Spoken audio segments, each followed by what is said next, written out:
Hi, welcome to Storytime with Gigi. Today we're reading another story from our Disney Friendship Stories, A Treasury of Tales.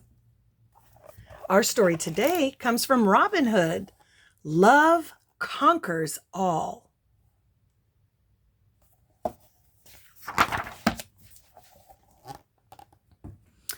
One day long ago, a beautiful fox named Maid Marian was playing badminton in the courtyard of Nottingham Castle with her lady-in-waiting, Lady Cluck. Nearby, a young rabbit named Skippy was practicing his archery.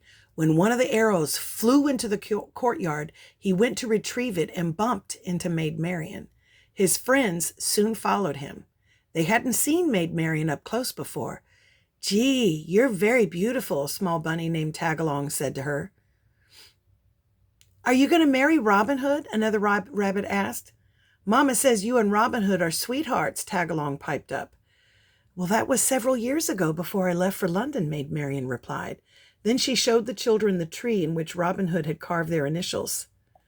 "He's probably forgotten all about me," she remarked. There's Tagalong. There's Skippy. I don't remember the other ones' names. Later, after the children had left, Maid Marian sat in the castle thinking about Robin Hood. He was a dashing fox, and they had been in love, but then King Richard, a brave lion who was her uncle, had left to fight a battle. In his absence, his brother Prince John, who was also a lion, had seized power. The prince was very greedy, and he tried to get his hands on all the money he could. He even stole from the poorest members of his kingdom. But Robin Hood wouldn't stand for it. He stole money from the rich and gave it back to the poor. Prince John hated him and declared him an outlaw. Marian glanced at the wanted poster of Robin Hood that she kept in her room. Did he know how much she loved him? She wondered. Meanwhile, in Sherwood Forest, Robin Hood and his bear friend Little John were doing chores in their hideout. Little John hung up clothing and Robin Hood cooked dinner. But it wasn't long before the pot boiled over. The fox was distracted. "You're burning the chow," Little John cried. "Sorry," Robin Hood replied. "I guess I was thinking about Maid Marian again." "Why don't you stop mooning and moping around? Just marry the girl," Little John said. "Marry her?" Robin replied. "What have I got to offer her? She's a high-born lady of quality. I'm an outlaw." But he couldn't stop daydreaming about her. He was in love.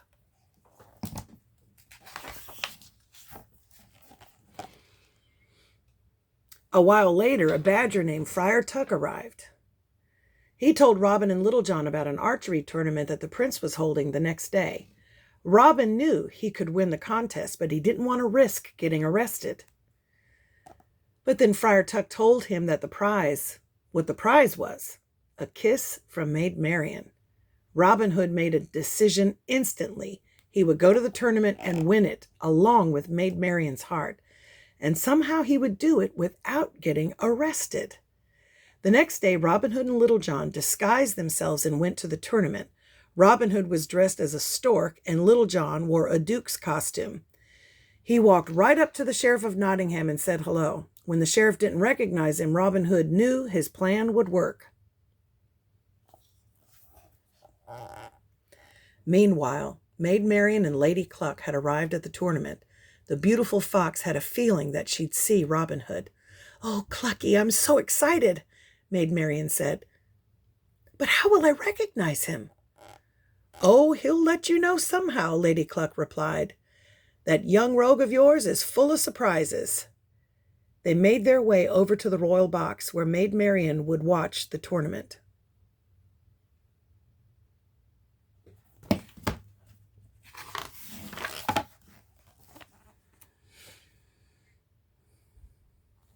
Marian sat on the side of Prince John in the royal box. On the prince's other side was Little John. He'd done such an amazing job with disguising himself that the prince thought he was the Duke of Chutney. Soon the archers paraded by the royal box. No one knew Robin Hood was one of them, not even Maid Marian.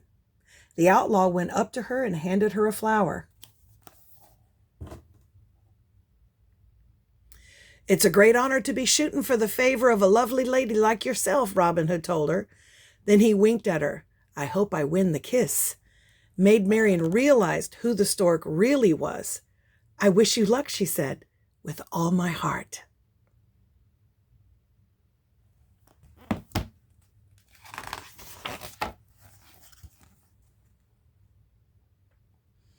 The archers began to shoot. Robin Hood hit one bullseye after another.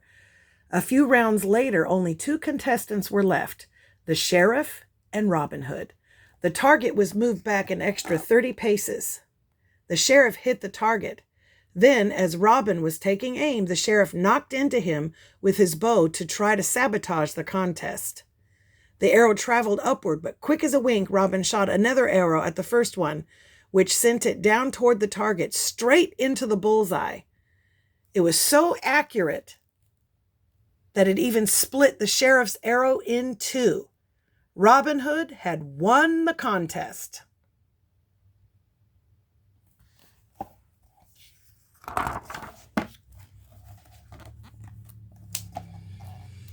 But as Robin Hood went to collect his kiss from Maid Marian, the prince figured out who he was. He used his sword to cut the fox's disguise away.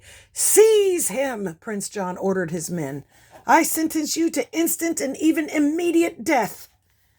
Maid Marian began to sob. "Please, sire, I beg of you to spare his life." "Why should I?" the prince asked coldly. "Because I love him, your highness," she replied.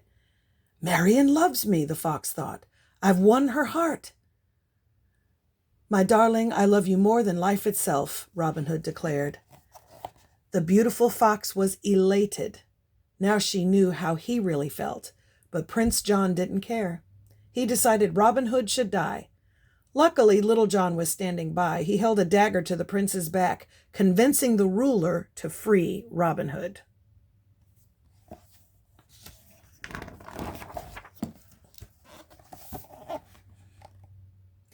Then a fight broke out. The guards fought Robin Hood and Little John. Even Lady Cluck took part. She flipped the sheriff over her head and onto the ground. But Maid Marian got caught in the middle. Suddenly, guards were running toward her. "Help!" she called.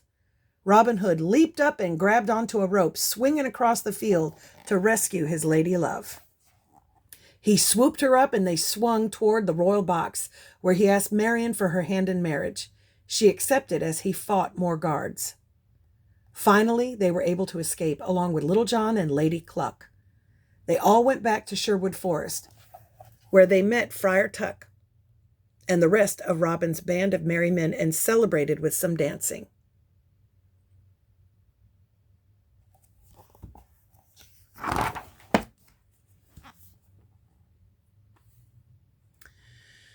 Prince John was very angry that Robin Hood had escaped. He decided to collect more taxes from everyone. When Friar Tuck wouldn't pay, he was thrown in jail. The prince sentenced him to death to lure Robin Hood back. But the outlaw couldn't be caught that easily. He snuck into the prison, released the friar and all the other poor folk. Then he stole the prince's gold and gave it to the poor. Eventually, King Richard came back and took over. Because he was a just and fair king, everything in the kingdom went back to the way it had been, and Robin Hood no longer had to steal. The king pardoned Robin Hood, which meant that he and Maid Marian could finally get married. All of their friends went to the ceremony. They had a wonderful celebration.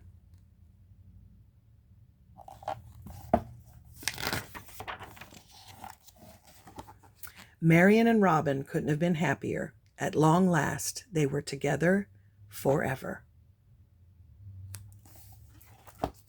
And that's our story. I hope you liked it. Make sure that you like and subscribe and share with your friends. Bye until next time.